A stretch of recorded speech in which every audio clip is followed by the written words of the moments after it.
What's up, Big Blue Banter listeners? Nick Falato here to break down some of the offensive plays that Dan Schneier and myself discussed on our quick reaction podcast after the New York Giants defeated the Carolina Panthers. So here are some plays that we liked from Jason Garrett, from Daniel Jones, and from the rest of the offense. I hope you guys enjoy this video. Please like, subscribe, comment, and head on over to our podcast, Big Blue Banter. Myself and Dan Schneier will be breaking down the All-22 extensively. So please enjoy.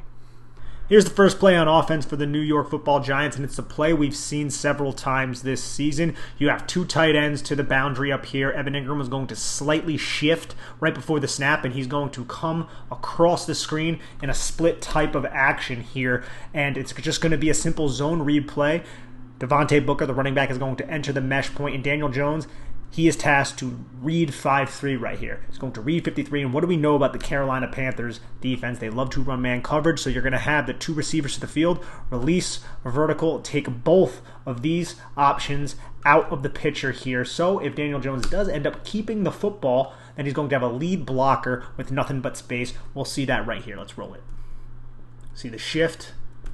See Daniel Jones's eyes right on 53. If 53 pinches, tries to get greedy, cut Devontae Booker off the backside, something Carolina did all game, and I know this is the first play of the game, but it's something that they put on tape before. Then Daniel Jones keeps it and goes around with space from Evan Ingram. And that's exactly what we see here. 53 gets just a little bit too greedy.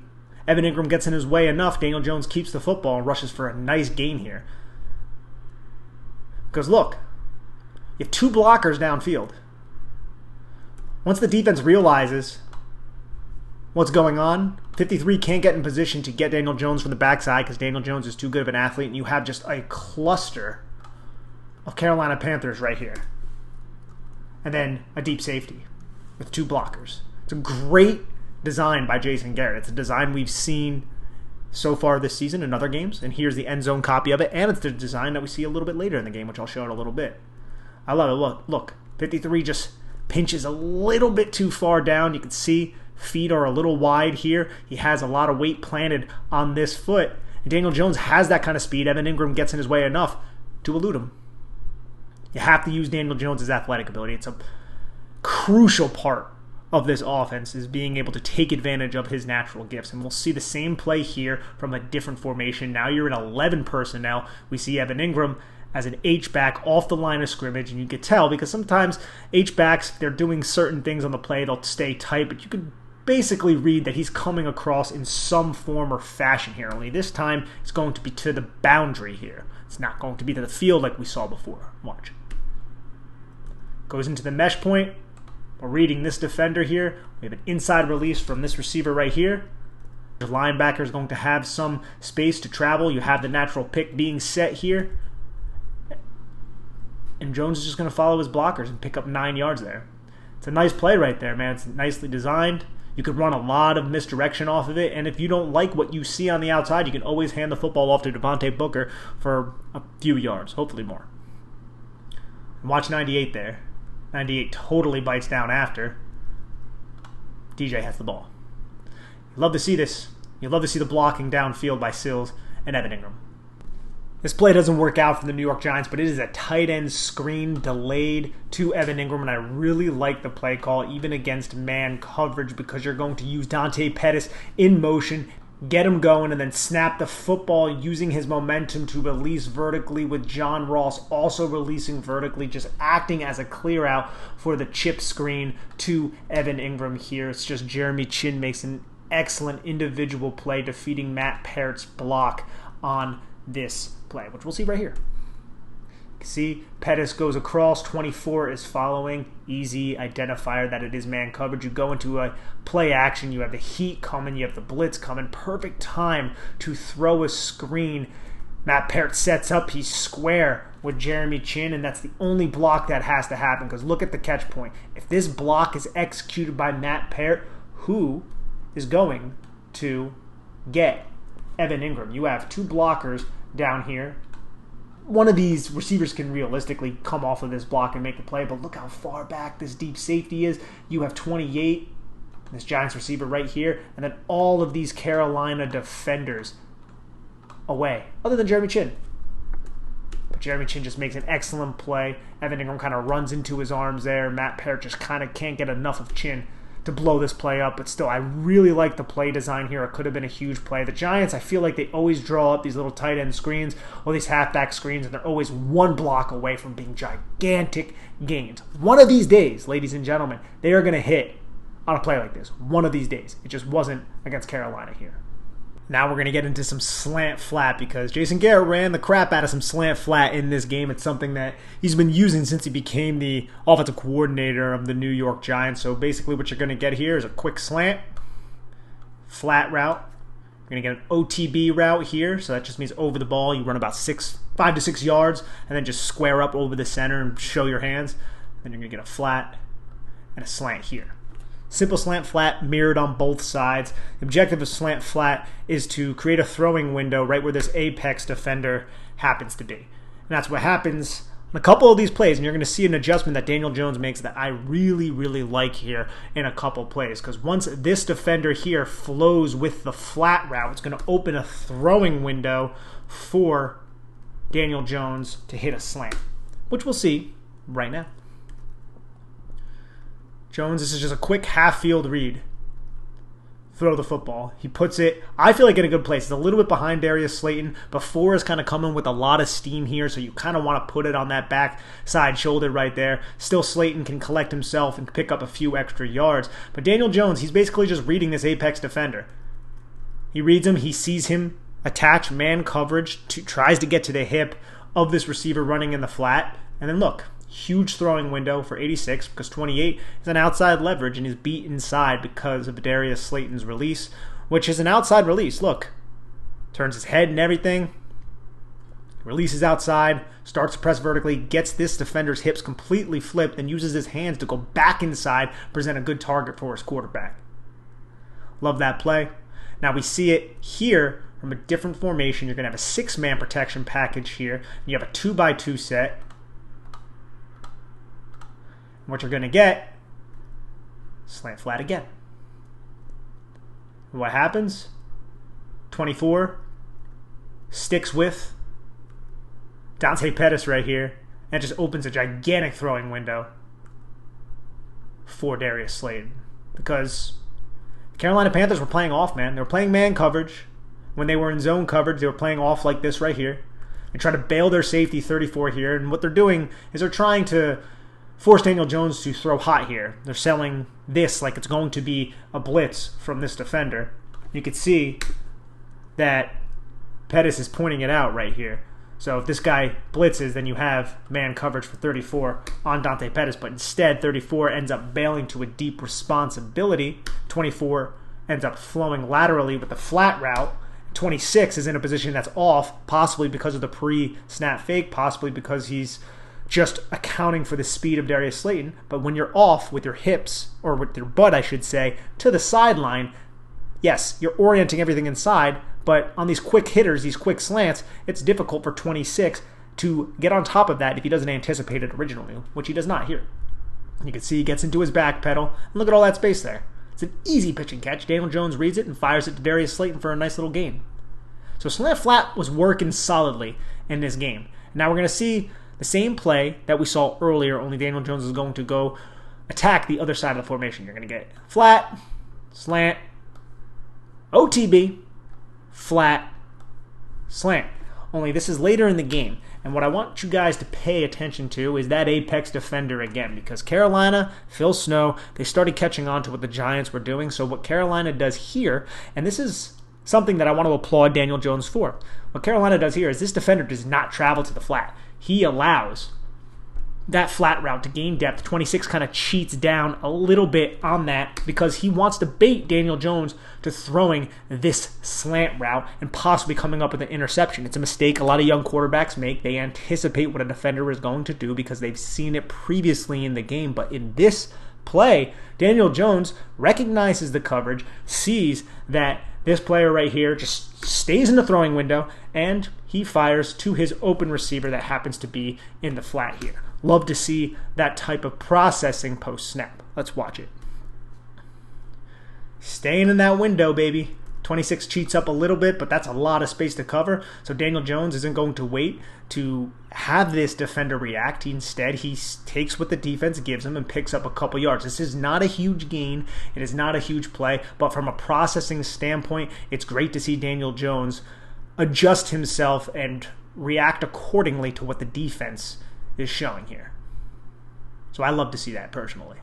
Carolina loves to run press man looks, and remember, press is an alignment. Jam is when you actually initiate contact onto a receiver, so you're not going to see a lot of initiating of contact, but you can see this is a press alignment here from the Carolina Panthers. Everybody is up on these receivers outside of this player right here on the number 2 receiver. What we're going to get is we're going to get a 9 route here, we get a little out route, and we're going to get an OTB, something that we've already went over quite a bit, but instead of the slant flat, we're just going to get double slants here from the New York Giants. And in order for the Giants to win against a press alignment here, you have to win your one-on-one matchup as a wide receiver. Dante Pettis does an excellent job doing that up his route stem, and at the top of his stem, he fires his feet, uses a hard outside jab to flip 24's hips outward, and then explodes inside to gain leverage. Daniel Jones recognizes, fires the football, and then the Giants get a nice gain here. Let's check it out.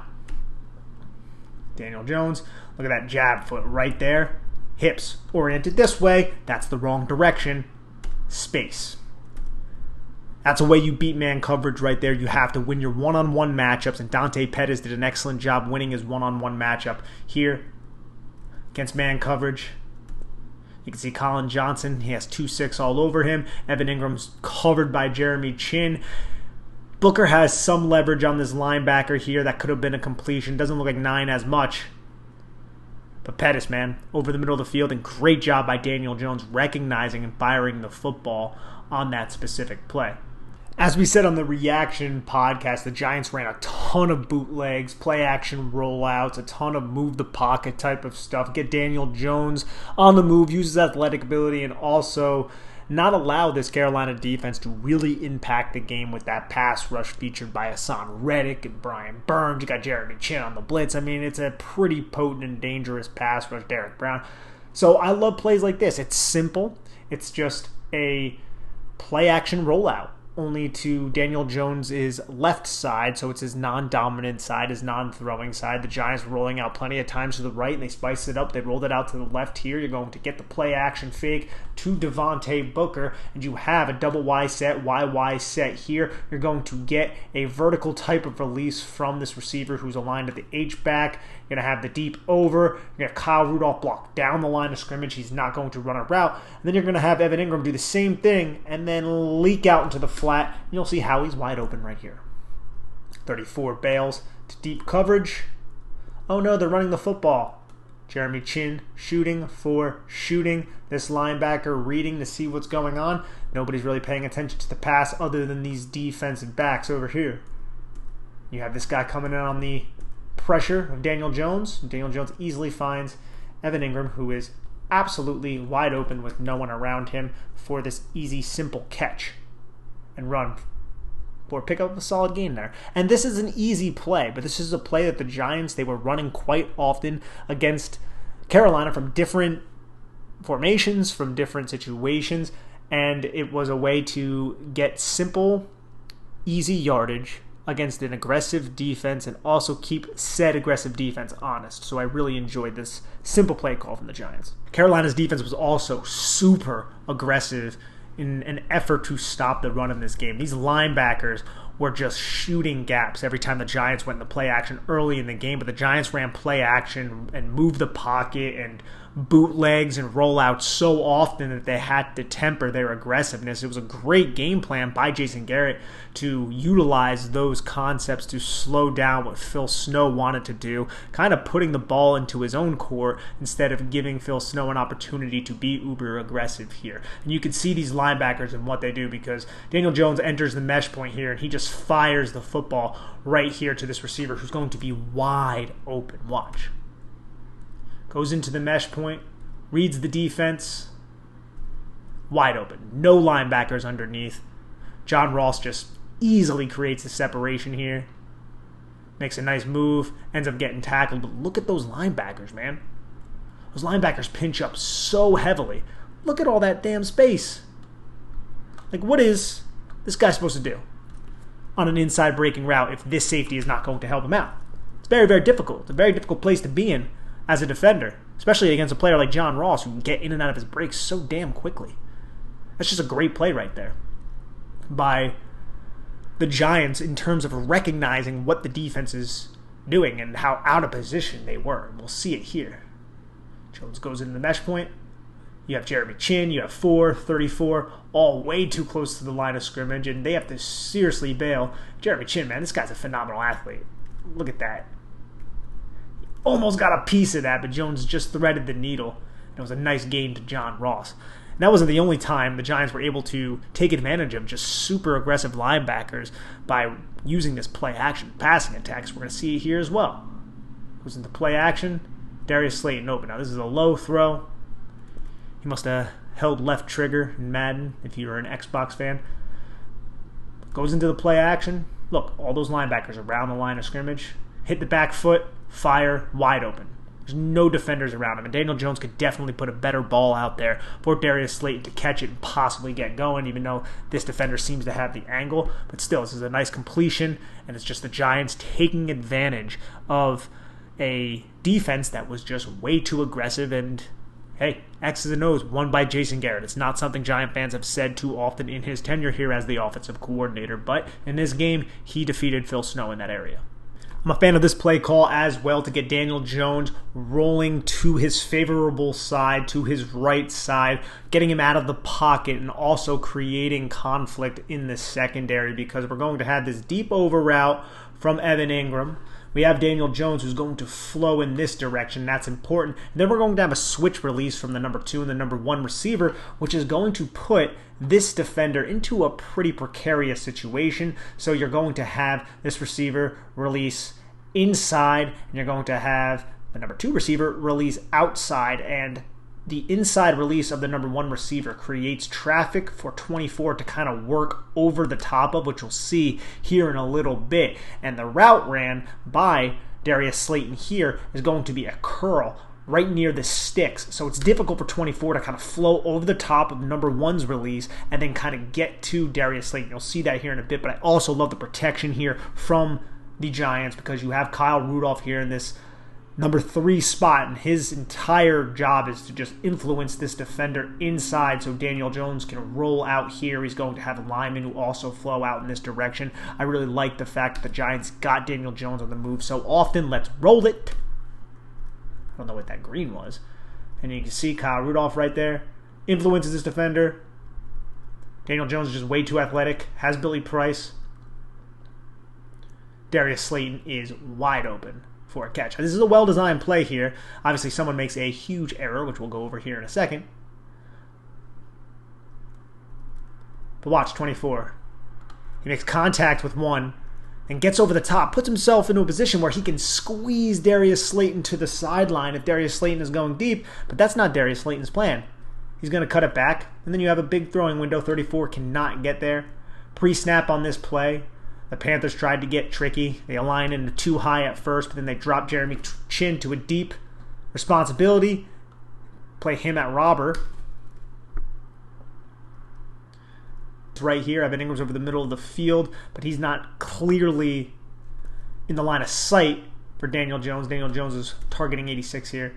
Like this play design. But then this was called back for one of the many sloppy penalties by the New York Giants. An ineligible man downfield. Not exactly sure what Matt Parrott is doing here. I'm not. I get it, he's trying to seal off here, but he ends up way downfield.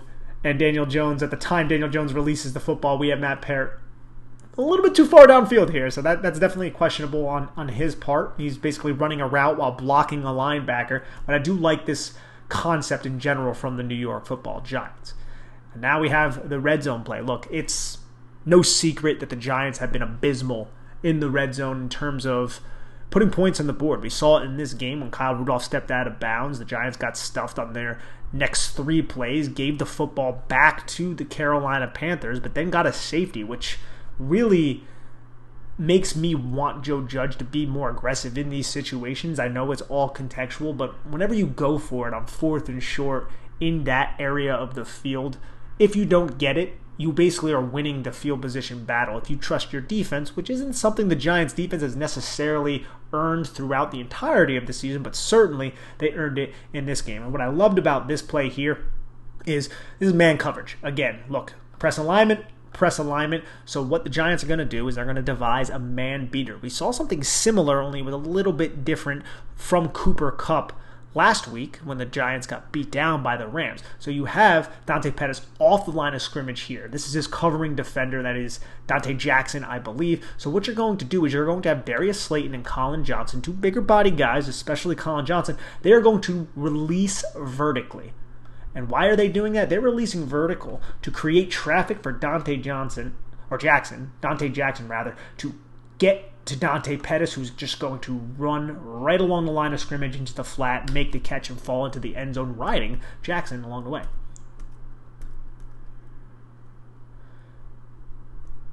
Touchdown right there. You'd love to see this, man. He releases vertically and just gets underneath both of those blocks. And honestly, Slayton could have done a much better job creating traffic and making contact with the defender. He doesn't, but the play is still good enough because it's running away from Jackson, who was in a good position initially, but now you can see kind of his hips are angled inward, and he's waiting, I should say, for Pettis to possibly release inside. He has 4 underneath, but there's a lot of space up here. There's no safety help. But instead he releases outside. He's able to outrun a really good athlete for this touchdown. Right here, we have a 3rd and 1 play that I absolutely love. Throwing it back to college. Love to see it. This is an option play. And I love the way the Giants align because you have a double Y set, Y set to the boundary. A lot of the Carolina Panthers defense had bodies over here. I mean, look at all these defenders to the strong side. And basically the Giants are going to gain a blocking advantage to the play side, which is the weak side of this play, because no one's going to block 43 right here. And you have David Sills aligned in a deep plus splits about 3 yards outside the numbers. So he's probably not going to be able to make a play. So what Daniel Jones is going to do is going to keep the ball, and he's going to run the option, man. He's going to run the option, and he's reading 43. If 43 takes the quarterback, then he pitches it to Devontae Booker. If 43 takes the running back, Daniel Jones cuts it up, picks up at least 1 yard, gets the first down, moves the chains. Watch. 43 puts himself in a position to eliminate Daniel Jones. Daniel Jones plants that inside foot. Nice little pitch to Booker. And where is the closest defender? 4 starts to flow over the top. You have a safety who was coming from extreme depth here. And there's no one there. Booker makes a really good cut there, picks up a couple extra yards. That's a well-designed play. It's a play we see a lot in college. It's not run too extensively in the NFL. It's something that I've talked about on Big Blue View that I hoped Daniel Jones would run the option and that they would pull this out, especially in these types of situations. So you love to see it. Just quick pitch, pick it up, take the yards. And then we got the Philly special. Daniel Jones pulling his best impression of Odell Beckham Jr. I know Halloween is a week away, and I guess he may be OBJ or Superman or whatever you want to deem him on Halloween, because Odell Beckham Jr. ends up... See, I just called him Odell Beckham Jr. Daniel Jones ends up making this pretty darn good catch, even though he slows up on the route. This catch shouldn't have been as difficult, but Jones slowed up on the route a little bit. Pettis put it out there for him. As we'll see, no need to dial it up. We all know this play. We've seen it before, but damn, Daniel, that is a catch, my friend. We'll run through it one more time here. But you love it, man. You love how Darius Slayton just goes inside, brings the defender with him. Nobody pays attention to the quarterback. Former Giant right here. Sean Chandler definitely realized, uh-oh, that's happening. And Jones holds on to it, man. It's a big boy play right there. It's a big boy play, to say the least. So there's a quick video just kind of going over what the New York Giants' philosophy was against this Phil Snow press man, very aggressive type of defense. Felt like Jason Garrett really won this chess match, the X's and O's battle, which isn't something that a lot of Giants fans or myself would say quite often about Jason Garrett, but you got to tip your cap where it's due, and it was definitely due in this matchup against Phil Snow and the Carolina Panthers defense. So please, if you guys like this video, please like, comment, subscribe to our channel here at Big Blue Banter, and check out our All 22 podcast that will be dropping really soon. Dan Schneier and myself going over all things New York Giants. Everybody, please take care and have a great one.